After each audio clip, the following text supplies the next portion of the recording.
What's your favorite animal of all time? My favorite animal of all time? Yeah. A cat. Easy. Okay. Kind of boring, I know. No, Like, okay, outside of like a household pet. Yeah. In the wilderness. Probably a seal or a sea lion. Oh, sick. Yeah. I'm a big fan of those guys. They're really cool. I was just asking in context of this movie, and now alpha seal sounds pretty badass too. Yeah. Yeah. Alpha dolphin? not so much. And those guys are alpha. They'll fuck a lady in the water if they see a tasty piece of ass. Maybe she shouldn't wear a head to toe scuba gear looking like a dolphin. I will keep my joke and cut yours. Thank you.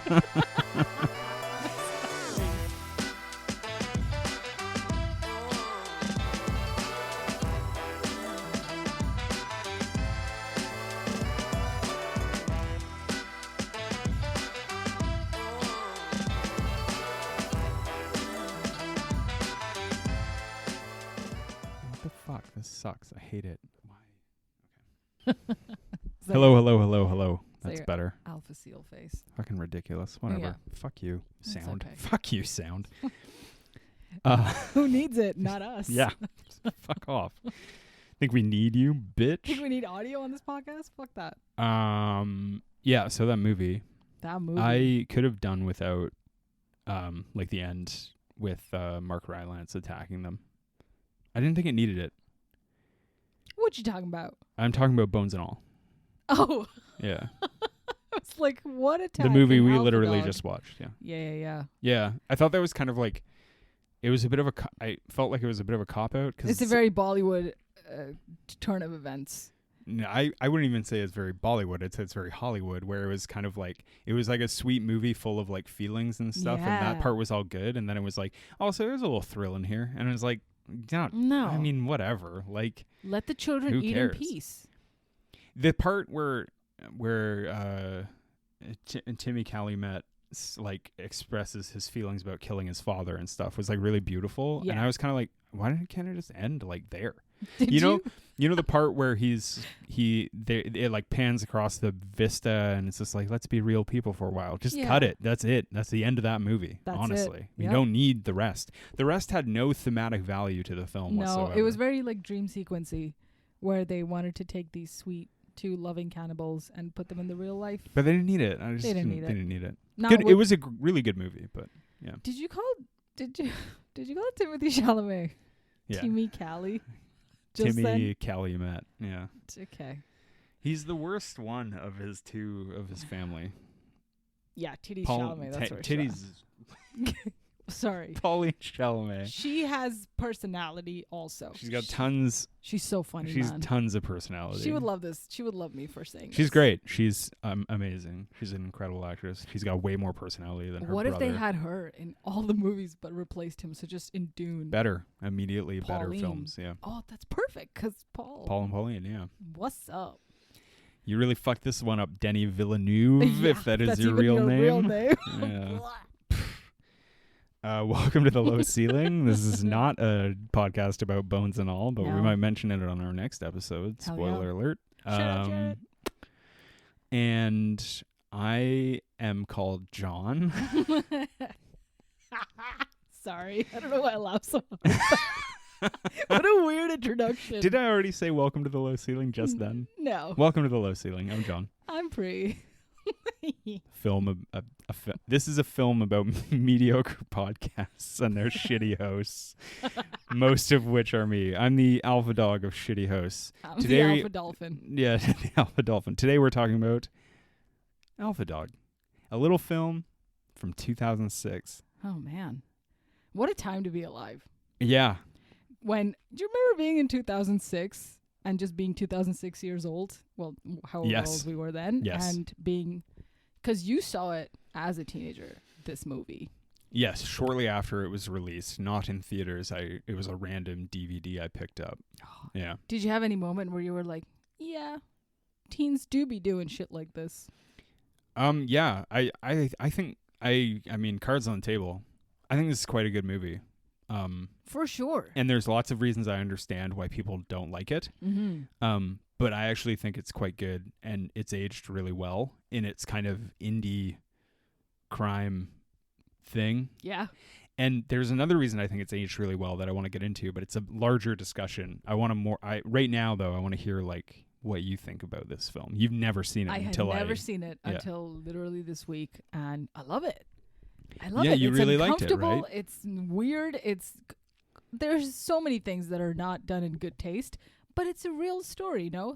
There's lots of parts which they've definitely taken from interviews or real news that they've seen, and of course, all the white kids in 2016 of this cinematic genre looked and spoke and used certain verbiage the way they did. Yeah. Certain homophobic slurs and racial racism. slurs. And one of the things we were talking about this, and we were trying to avoid talking to each other about this movie because we haven't actually recorded for like a week or so. Yeah. And one of the things I said was that there's an aspect of this movie where it's quite mean, and it feels a little mean, and the characters are mean people. And that's true. And of course it's true because they're criminals and they were all party to a murder. Yeah. And I understand why people might be put off by having to spend a bunch of time with them, but I also think the film would be disingenuous if it didn't represent them in the way that they probably acted. And as I just mentioned, there's lots of really crass and disgusting language used. There's lots of very awful treatment of women. There's all this kind of stuff. And the film's not like, hey, this is cool, guys. Like, no. It's like, no, this is probably how they acted. And it's dumb to think as like a person in their 30s to be like, well, when I was growing up, people didn't act like that because it's just not true. People did. People did. Yeah. People around you. And I understand maybe you grew up like yourself, you grew up in a different culture, and I'm sure people weren't like this. But like for me, like there were people like this around. I feel like 16-year-olds, no matter what, are gonna. Yeah, there's a subset of people who will do this, who fall into patterns, who come from difficult backgrounds, who end up having to do what they did. Whether you're a murderer or like a petty thief or like just having fun stealing from a liquor store. Yeah, but also too the way that like sometimes when you're a teenager, like Zach, played by the late great Anton Yelkin, like you find yourself with these people, and while Zach doesn't find that out until he is about to die, sometimes you're around people and you're like, oh, these aren't good people. No. Like these are not the people who I thought they were. And that's kind of a quintessential teenage experience, certainly in North America, right? And yeah, and I think this film actually does a really, really fucking good job of depicting that. Excellent job, because up until, I mean, I know I joked about it from like the first minute, like, oh, they're going to kill this kid. Oh, he's definitely going to die. But I honestly didn't think they would if I hadn't known that this was like a real life story where this really happened to this person. Yeah. Because they all seem like tough talking, Napoleon complex having kids. They're all just 16-year-old kids, and they all like they're surrounded by their rich mom and dads. They're all in the suburbs, and there's no real sense of threat or urgency when you look at these characters, and they're just in their mom's garage just talking shit. Something I wrote down that I really like about this movie is the crime is serious, but the reasons are so petty, and that's what makes it feel so real. Like Sharon Stone says at the end, she's like, they killed my son over a $1,200. Yeah. Over $1,200 basically. Yep. And that's what's really terrifying about the film, but also what's so gut-wrenching about it. And the movie does a really good job of like ratcheting up that tension as it goes on, and it goes on, and then you realize like it starts off kind of like goofy, and it feels like a really not innocent, but like a kind of high school moment that you could fall into, and then all of a sudden it starts to get serious, that it's like, well, we could let him go, or we could kill him.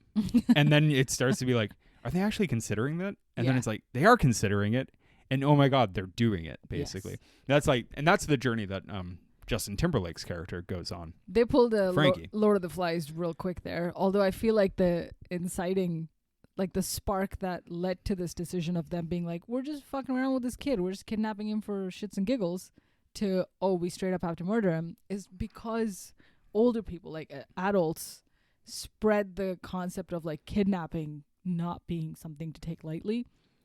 I mean, and it's not. Right? And the way they kind of scoop him up is also like from the side of the street, the way they pull him into a van, haunting, right? You don't want to see any of that shit happen in real life. You don't want to see like people driving by and getting scooped up. But if they had invited him out to be like, hey man, you want to go for a drive or whatever, because I know your brother, I don't know if that qualifies as kidnapping. The thing is like, and I said this because I remember the first time I watched it, I was like, I didn't realize kidnapping got you a life sentence. Yeah. Like, and I understand there's like extenuating circumstances, like it's like aggravated kidnapping. Yes. And also like the lawyer says like, well, if you ask for a ransom, you're looking at life. Mm-hmm. And me being like naive when I first saw this, I was kind of like, oh, okay. I didn't realize it was that serious. And I think that's the thing, is they don't really think that when they grab him. No. They just think like, this kid, he'll draw the brother out, the brother will pay the money, and then we'll let him go, and that'll be it. But then it does, like, they slowly start to realize, because they're idiots, that it's like, this is a really bad thing that they did. And so their solution to doing the really bad thing is to do an even worse thing. Yeah, okay. And I want to get around to that, but I want to say first, the thing that I said that I was like, there's like a bigger discussion to be had, is something about this movie that I think is really relevant today, and that it does really well, is this movie is like toxic masculinity 101. Mm-hmm. Just like, so straight up. And it's subtle in some cases and not subtle in others. Yeah. But you see it when Emile Hirsch first goes to talk to Bruce Willis and Harry Dean Stanton. Yeah. And Harry Dean Stanton is like, why are you staying on a Friday night? What are you, gay? Yeah. You know, like that kind of stuff. Right. And you can see that it really bothers Emile Hirsch, because he's like he's got small man syndrome, but he also doesn't want his manhood attacked in any way. Yeah. And then you see that later when him and Olivia Wilde are in the hotel room and stuff like that. The other thing too I noticed is, so Zach, Anton Yelkin, he lives with his real father and a stepmother played by Sharon Stone. Mm-hmm. And they find a pipe in his room, and this is what causes him to run away. They find a pipe in his room, and you hear Sharon Stone say to her husband, she's like, don't be such a fucking pussy. Tell him, you know, you have to like discipline him and stuff. And it's like, it's this weird thing where it's coming from all angles, and where being tough and like quote unquote tough is the right way to be. And Zach admires his brother, who is a neo-Nazi, because of his like toughness and coolness. And Zach is obviously deluded in that way. Yeah. But the kind of like desire to be like cool and manly and all that kind of stuff is like overrides so many things in the movie. And you see that later. It's crucial later because it drives all of Emile Hirsch's character's decisions, Johnny Truelove, including the one where like he makes a decision because he doesn't want to go to prison for kidnapping, so he decides to kill him. Yeah. He would rather like try to run, you know, and like be the tough gangster guy, right, than go to prison. And then in the end, it's like, well, you're going to prison. Yeah, you did both. Congratulations, you played yourself, idiot. Yeah, yeah. I heard somewhere, or I was just kind of looking up what this guy's real name was, and it was something Hollywood. Yeah. Which they tried to like take. Jesse James Hollywood. Jesse James Hollywood? Yeah. Oh my God. Is that like, I think his dad was also something Hollywood. I mean, who knows, dude? There is from a subculture that I hope to never really cross paths with, to be honest. Yeah. No, because it seems very, like Emile Hirsch's character as Johnny Truelove is very one track. He's like, it's my way or the highway, right? If I say clean my house, you clean my house, otherwise I kill you. Yeah. Go. And it's not even like they're dealing in any big drug. It's just weed. It's just weed, yeah. And so even in the concept of weed, they act like it's such a deal breaker if anyone disrespects big alpha dog Emil Hirsch's character. Yeah. He's just this tiny just little this man. wannabe gangster like they all are, you know.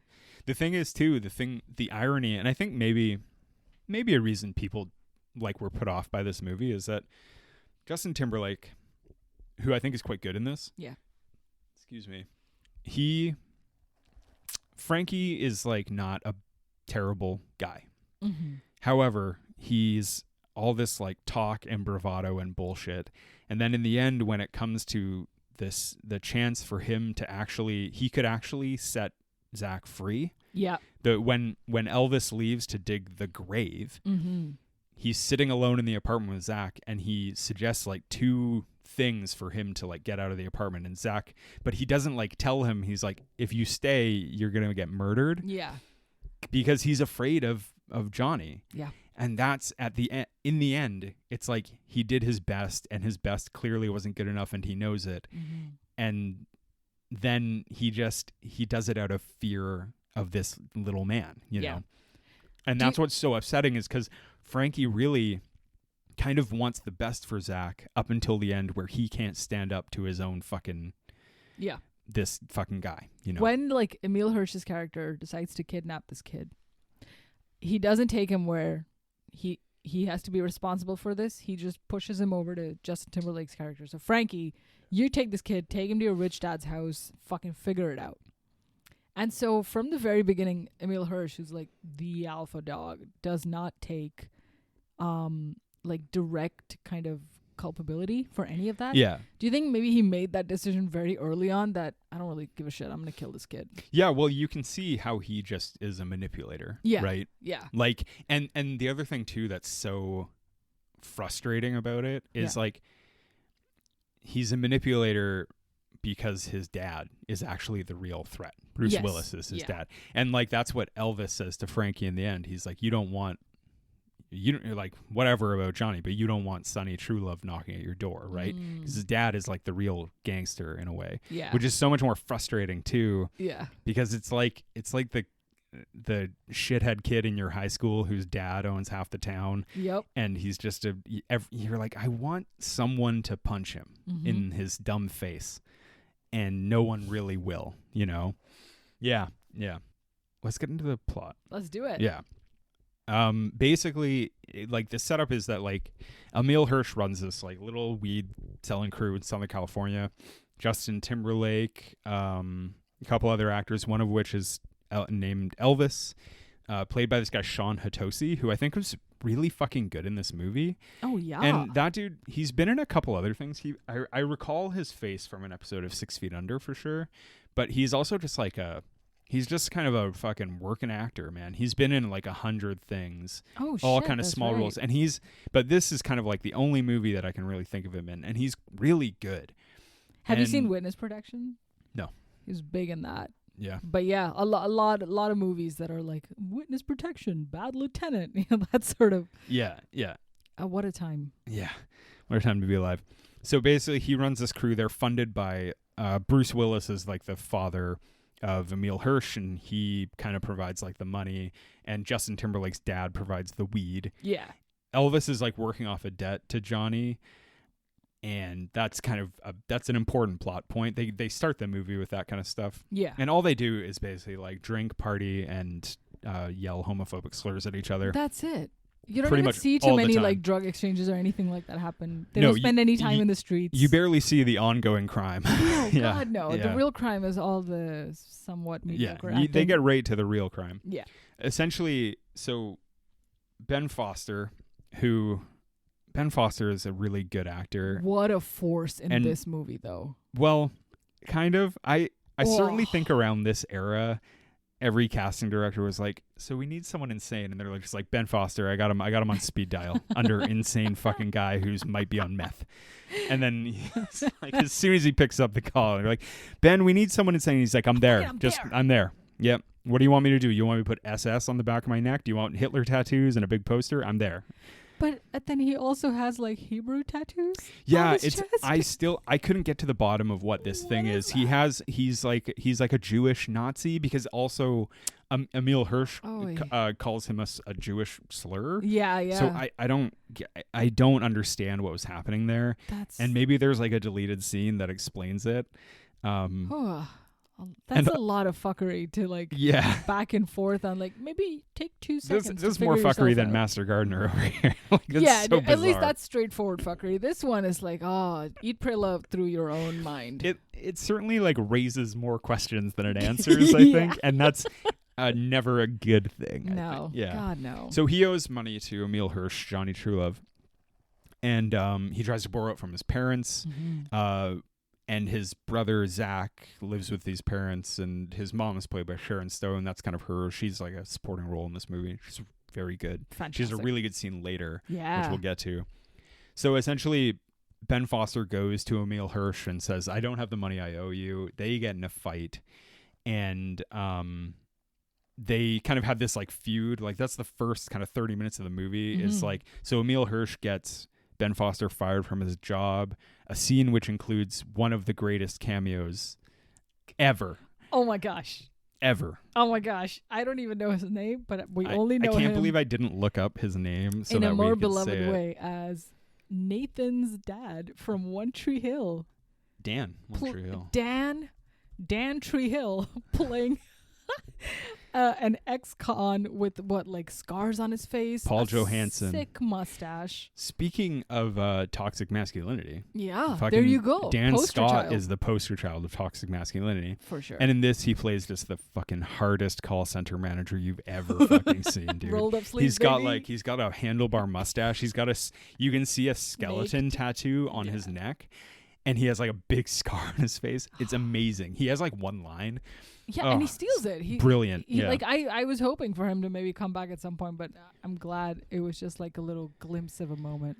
I think the listeners know that we're heavy into the One Tree Hill gang. Yeah. Hillary, Sophia, my girls, Dan, Dan. Nathan, Chad Scott? Michael Murray. Oh, he gets a name shout out? Okay. Hillary Burton does too. That's her real name. Right. So is Sophia. Yeah, all right, mister. I'm just saying, y'all are invited over anytime you want. We're still only on season 1. Oh God. Yeah, we haven't watched in a while. I know. We'll It's hard to binge it because it's so fucking good. Oh yeah, that's why it's hard. You know when you eat too much like chocolate, you don't want it. You're just like, oh man, this is like, oh, you got to spread this out. You ate the whole tree. Fucking hell yeah. Oh.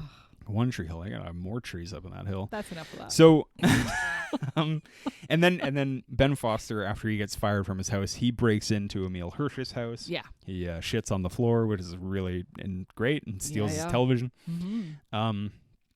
And then Emil Hirsch decides to move, and then they're going to go to a fiesta, which I guess is some Palm Springs thing where people go and get sunburnt and walk around the street and get drunk and high. Yeah. I don't know. California. I don't know. What a lawless wasteland. What are they doing down there? What are they doing? Very little.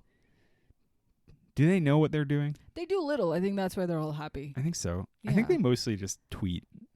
What are you doing? I am. Good. You must be from California. Hey. And so they go to try and confront Ben Foster to get the money. And then they see Zach, conveniently, strangely, he's run away from home for the day because he's annoyed with his parents. Mm-hmm. They just see him along the road, which is like a weird, it's like such a crazy coincidence. Yeah. But then again, this really happened. Yeah. And they hustle him into the van and kidnap him, basically. So it's not like a premeditated thing either. There's not like they thought, we're going to kidnap this kid, go out of our way to do it and pick him up. That's what's so stupid about it. Yeah. They are stupid idiots who wanted to do something kind of like just stupid harmless, dumb idiots. Yeah it is. There's lots of movies that I think like glorify criminals in lots of ways, and I'm not saying that like I don't care about, like, that's fine. Mm-hmm. They're films, and if you take the wrong message from it, then you have your own problems. This is a good example of like the opposite, where you're just kind of like, criminals are dumb. Sometimes crime is dumb. Like, lots of crime is really dumb. Yeah. Yeah. Don't do them because you'll be caught in really dumb, easy ways. Yeah, I think sometimes films trick you into believing that doing crime is kind of easy, and I don't think it is, because like honestly, I think the people who catch criminals are typically like slightly more disciplined, at least, even though they have their own issues. But they don't even have handlebar mustaches. They got this shit controlled. Yeah. Whew. Anyway, crime. This movie, though, I know we're in the plot, but like it's got already in the first 30 minutes, it had a who's who of Hollywood. Yeah. Stacked cast, and our main girl is not even on there yet. Not yet, no. There's a couple main girl cameos that we have yet to get to. We've seen Olivia Wilde. She is in this in an early role in her career before she went on to make such great films as Don't Worry, Darling, and some Worry, Darling, please. Yeah, there was a little worry with that movie. I was certainly worried watching it. I was worried for my own life. This is sanity. Anyway, guys, don't do crime. Don't do crime. So they take Zach, and they don't really know what to do with him because, again, see above, crime people are dumb. Yeah. And essentially, they, as you said earlier, they fob him off on Frankie and just like, go take him to your giant house and just put him to work, basically. Not like slavery, but just he's like, do you want to hang out here and smoke a bunch of weed? Can and you also tend like to my weed garden? To my weed plants? Which Zach is like, yeah, because he wants to be cool. Zach is actually like totally cool with all this. Yes. He doesn't want to be like manhandled, but he does say, he's just like, listen, like if you need my brother to pay you back, I'll be chill. Like I won't make any problems for you. Yeah. Which is like pretty reasonable for a kidnapping victim. And he's smiling the whole time. He's just hanging out with these boys, which is what he wanted to do with his own brother, who never takes him out. Yeah. He's like getting what he wants. He wants to be part of the cool crowd. He wants to hang out with cool people, stuff like that. To which point, even one time, Emile Hirsch's character walks up to Anton Yelchin and is like, "You're a real stand-up guy. You know that?" Yeah. And I know he's saying it in a manipulative way, but it makes him feel good that, oh, thank you for not being a little bitch boy about it. Yeah, there's like one scene really where they have a conversation, which is the whole thing of like Emile Hirsch's character keeping his hands off the situation. Yep. But there is one scene later. Yeah. So basically much partying ensues, essentially. Like the middle of the film is a lot of that. Yeah. And then eventually Emile Hirsch returns to Justin Timberlake and says, what exactly are we going to do about this? And he says, he kind of floats the idea of maybe killing him. Yeah. Which doesn't go over well with Justin Timberlake, clearly.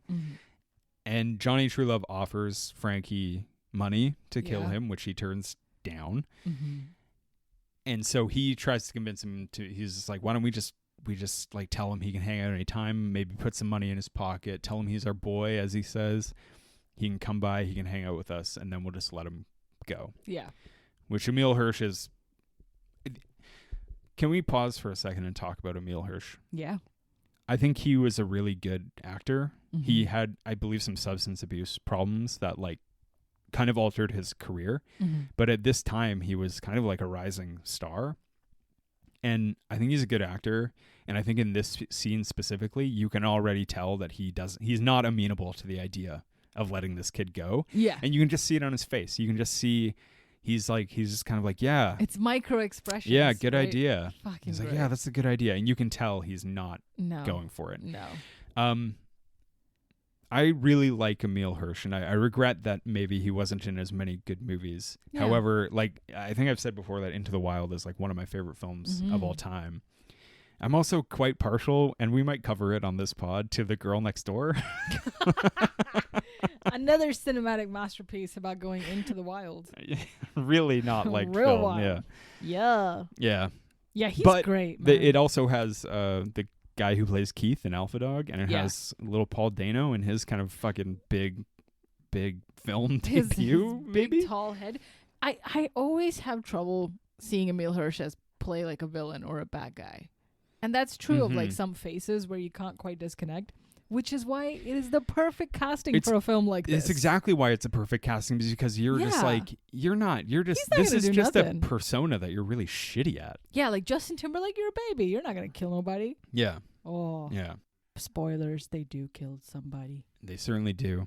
So essentially, again, more partying ensues, and this is where we should mention that Amanda Seyfried pops her cute little face into the film. Yeah. And she's just like obsessed with Zach, basically. And then he ends up having a threesome with Amanda Seyfried and Amber Heard. Yes. I mean, bless his little heart, because what a way to go out, my guy.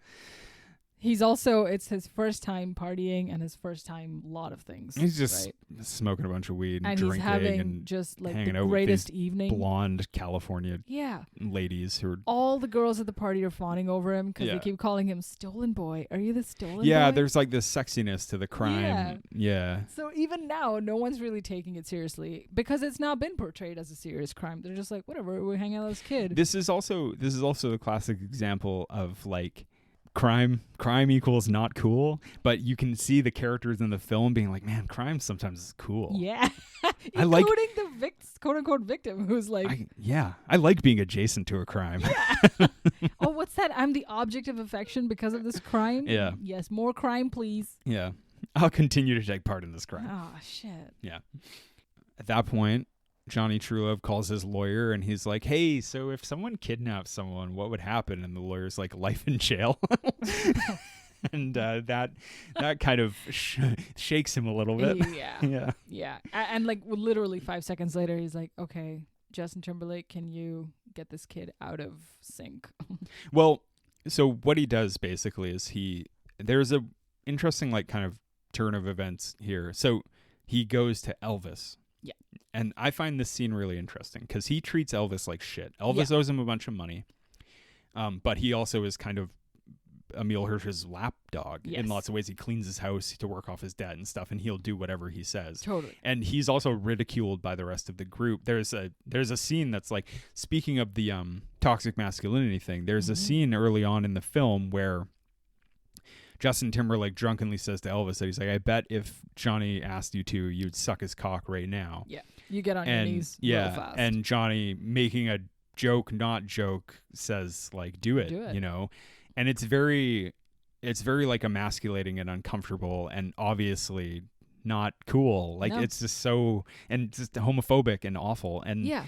But it's also a way for Johnny to test how far can I push this guy? Because if I can even get him to like pause for a second, then I think he would rather kill someone if I asked him to. Yeah. Quite easily. It's showing the power that Johnny has over him and also the power he has over Frankie, right? Because Frankie can only make that joke because he has Johnny to hide behind, which we're going to see a reversal of that in a second.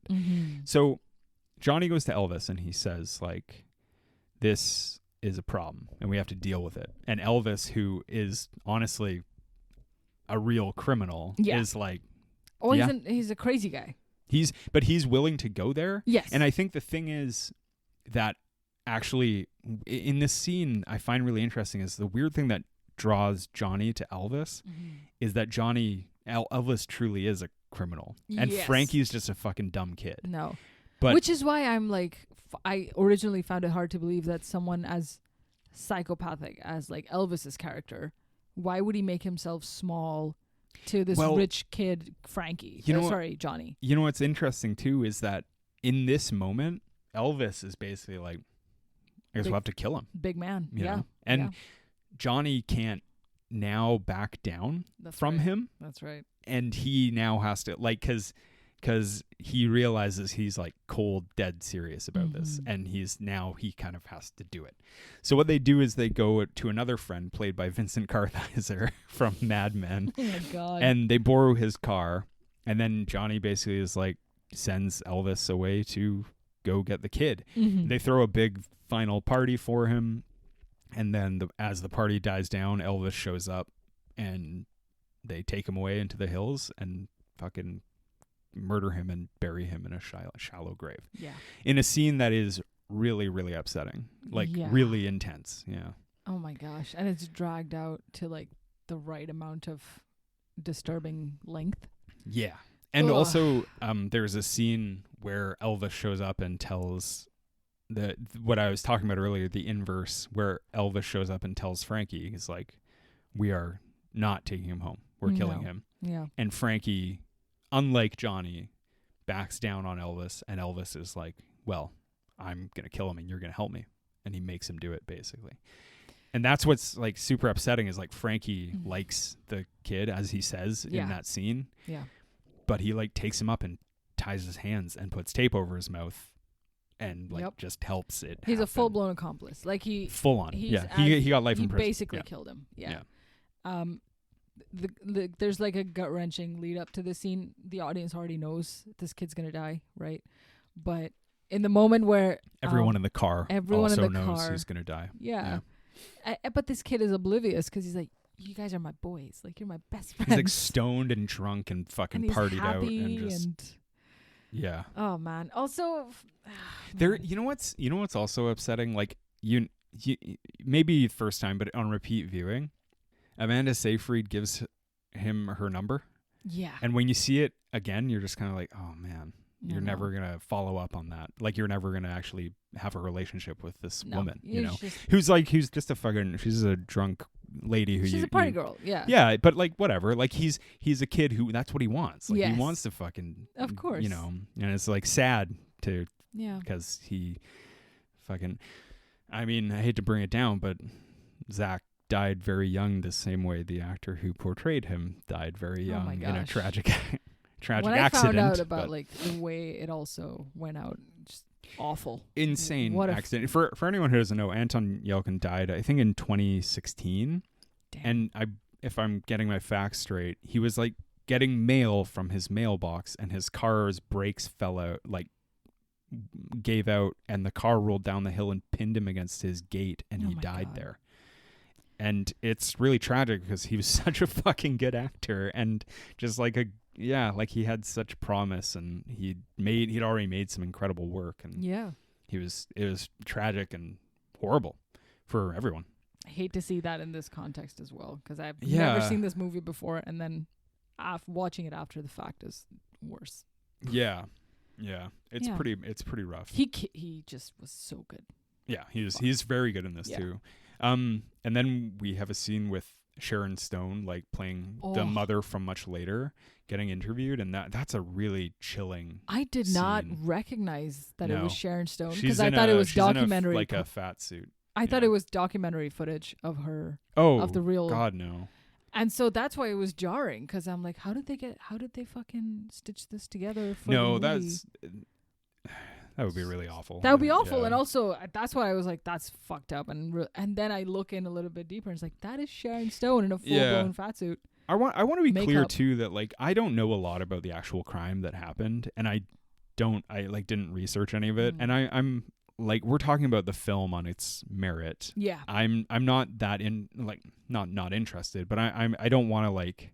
We're not doing a comparison. We're not doing it to talk about the crime that happened. The crime was obviously like a horrible tragedy. For sure. And I know there was some talk about like when this movie came out, I think I gleaned some stuff where people were kind of like, I don't know, the film doesn't really get the facts straight and stuff. And I'm like, yeah, I get it. It's a film though. Like, and we want to talk about the merits of the film, not the merits of making a docudrama about reality. Yeah. This is like a total dramatization, and we are talking about it from a point of the standpoint of entertainment. I think a lot of that is why this movie also tanked, because it then felt like a dramatization of an event where the actors are told to be a little bit extra. That's why everybody acts a little bit extra hard. It also like the perspective. I can understand, because like you do see it from the perspective of two of the criminals in lots of aspects. Like Justin Timberlake and Emile Hirsch and Zach are kind of the perspective characters. But to be perfectly frank, like Anton Yelkin, Zach is kind of a supporting character in this. He's not. Yeah. But he's the victim, right? And maybe that's why people didn't like it. But there's little did we know that like fucking 15 years later, almost 50% of all entertainment would be milking some true crime shit for people's like listening, like obsessive viewing, which is what most people do now. Yeah, like getting into the problems with the true crime genre in general is like a whole other discussion. But it is kind of like, you know, we're just talking about a movie. Yeah. It's not a 10-part fucking episode milking one tragic event after another. Yeah, I can't get into my feelings on that kind of stuff, because I just think it's a little ghoulish sometimes. I think similarly to like Butterfly Effect, like this film can feel kind of distasteful to some people, but I don't and I think it does not accomplish what it wants to in many regards. But I do think overall it's like it's like an interesting experience as a movie. And it's like it's unceasingly dark, especially close to the end. Which, sorry, we haven't finished up, but basically everyone's arrested. Like that's essentially what they happens. have infinite eyewitnesses to account for the fact that they saw this kid being pulled into a van, being held, partied with, ultimately murdered. Yeah. Crazy. Ugh. Unflinching. Violent. Yeah, it's provocative. Like, it's a really like there's something so real about the crime. That's what I said earlier, that and obviously it did really happen, but even like sometimes people make movies based on real crimes that are really like kind of like that's so insane it should be a film. This one is kind of like it's the other way. It's it makes me question what was so compelling about this case that they decided to make a film, but in the end I'm like, well, they made a good movie out of it. So, yeah, I don't know. Ben Foster, man. I keep coming back to that kid, but yeah. He acted the shit out of what is meant to. His life, his everything. For the character that he portrayed. It was. Yeah. He acts the shit out of everything. Yeah. He's a mental person. He bend hard. He's insane. He's good, but he's definitely over the top. He's definitely a certain taste for definitely. Yeah. But like it's hard to take your eyes off him when he's on screen. Even though he's sharing the same space with like Emile Hirsch and you know there's Justin Timberlake, there's a bunch, but like locked in on his intense crazy eyes. He's probably the most intense actor in this film. Yeah. Justin Timberlake is like just getting his fucking feet wet with acting at this point, and I thought it was like a great honest portrayal of just like shitty middle class, somewhat rich white kids on the loose. JT? Or the movie in general? Both JT, both Emile Hirsch, just wannabe tough guys. Yeah, it's kind of sad. That's exactly how maybe they look and talk too. You know, it was great. I think the thing that draws me to this film is that it is that realistic. Yeah. Like it is actually a realistic portrayal of that. And like I said, it's just like you can't pretend that it's not. Yeah. You know? Yeah. And like of course those kids love rap, and of course they're gonna just use shitty terms for women and black people and gay people, and they're just gonna be their real quote unquote cool selves. Yeah. So I can't fault the like if the low rating has to do with that kind. How could they act like this and say these words? Then that's just a shitty way to rate a film. That's not I don't think a great criticism. No, of the movie. not at all. Because as we said before, like, well, there's other movies you could watch. Yeah. You know, like you can't really wish for a different movie or something. Even like their scumbag dad, played by Bruce Willis. Great. Perfect level Who's of scumbag. like the only reasonable person. Oh my God. He's like the one trying to like measure. He's basically like, you should probably try the life in prison for kidnapping rather than the life in prison for murder. And Emile Hirsch is like, no. It's like, okay, Dad, dude. I'm trying to be hard. I'm trying to be fucking hard out here, bro. You don't know what it's like. Oh. You don't know what it's like being 4'8". Which, you know what? I know we were talking about it today too. In speaking of 4'8", on the show The Idol. That's how tall I am. On the show, I put you in my pocket when we go out. Yeah. On the show The Idol, there's this guy whose name is Isaac. I don't know what his real name is, but cute, tall guy, like 9 feet tall, who's being pushed around by little old The Weeknd. Oh yeah, man! Is this going to turn into an Idol pod? Because I feel like we're in the Idol hive, I think now. So, that's the Weeknd, Abel Tesfaye. Yeah.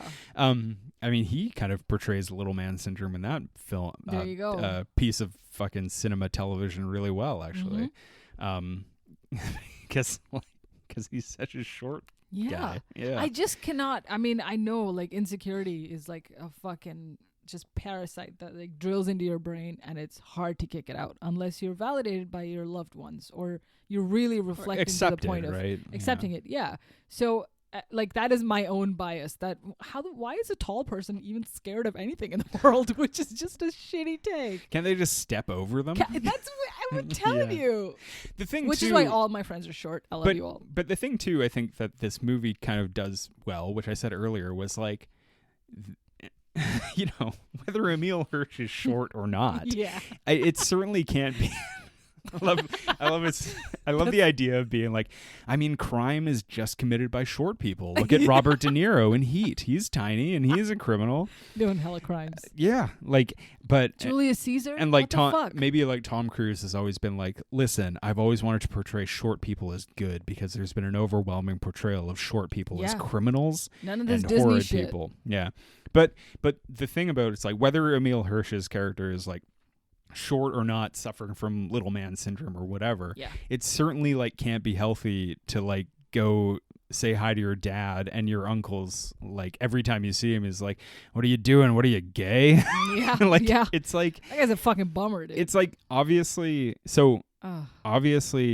using like that kind of like homophobic language is not cool, but also a person who's secure in whatever shouldn't you shouldn't be insulted by being called gay. 100%. Then again, he lives in this systemic thing where being called gay is the most insulting thing you can be called, and therefore it like psychologically just murders him basically. You know?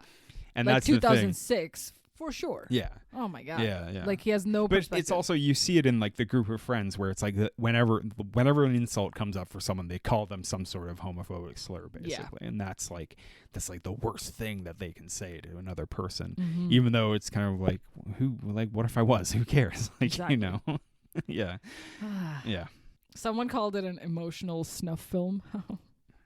Yeah, a little bit. Yeah. And it's not far off. That's an interesting criticism because it's like, oh, did this murder make you feel bad? That's weird. Yeah. No shit. Did this murder that really happened make you feel bad? Well, interesting. Thanks, Mark. That's an interesting take.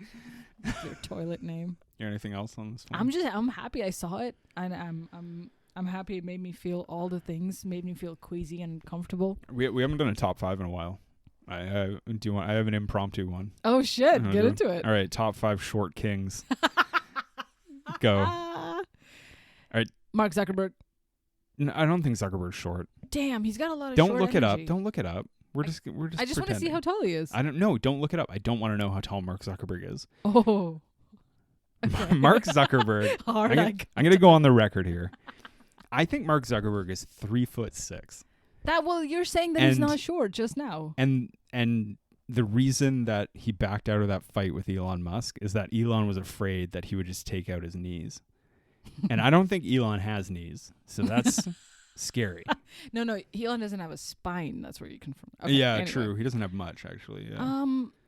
Oh wow. So if you're not gonna let me check, then I don't know. Who's your number one? Well, 5. Number 5, I gotta go with Al Pacino.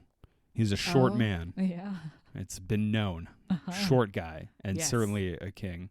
He's Ocean 2.5. Yeah. He doesn't make it to 13. He's just like tiny little. I got a number dude. 4. Go on. Christina Aguilera. She was famously quite short. That's your short king. Women can be kings too. Of course. Yeah. I think she was like, I'm pretty sure she was like 5'1". Okay. Yeah. Do you have one? Come on. You gotta help me out here. They're not on my radar. I'm way up high, bro. Oh my god, dude. What's up? Oh, so you have some like tall bias over here. I'm telling you, I would step over. Because you're like you look like you play center for the fucking Indian national women's basketball team because Indian women are average 5 foot tall or whatever. Unbelievable. This is slander to all my little friends, my little homies. What's her face from The Good Place? Kristen Bell? Yeah, she's, I think, short. She's a short king. I mean, I don't know. Okay, I got one for you. Our girl from Industry. Oh my god, current short king. Current short king. Also on Black Mirror, most latest episode. Mahila Harold. There you go. I think she's the reigning short king of the moment. But Harper King, baby. From Harper Stern. But like the number 1 spot is definitely Tom Cruise. Right? He doesn't have short king energy. Are you fucking out of your mind? Okay, like if I didn't know from like real life Google searching that he was like a little baby, I would not have assumed he's a short guy on screen. I think he's always somewhat at the same height as the actress, or even a little bit taller. I think Tom Cruise is the reigning short king who is passing on the short king banner to Mahala Harold. Yeah. Yeah. I think that's where we're going with the short kings. Yeah. Okay. Do you think so? I mean, it's about that energy you give off as a short king. I personally would have said Harry Potter. Daniel Radcliffe. Shortest of short kings. Tall. He's like 5 feet tall, dude. What? He's a little baby. No, I've seen him in person. He's towers over me. That's because you're in my pocket. And I'm 6'5". There you go. Yeah. He's got that BDE. Yeah. People big wand energy. Okay. Big broomstick energy. energy. Big brooms energy. People don't actually know this, but Daniel Radcliffe is like, he's not only is he tall, he's wide. Wide? He's wide. Yeah. Oh, He's like broad? Yeah, he's like 4 feet wide too. Because he's so tall. Yeah. Patton Oswalt, the short king? He's a short king, yeah. He's a cutie. Honorable mention, definitely. Honorable mention for sure. Not like top 5 material. No. Because he could kill me. I think our top 5 was solid. I think Christina is retired. Christina Aguilera is certainly retired from short kingship. Yeah. So maybe she's an honorable mention too. We could slot Patton in there. I think I'm comfortable with that. Yeah? Yeah. Sorry, girl. She got done but dirty. Right. My moment of taking it. Speaking of the Idol, I'm auditioning.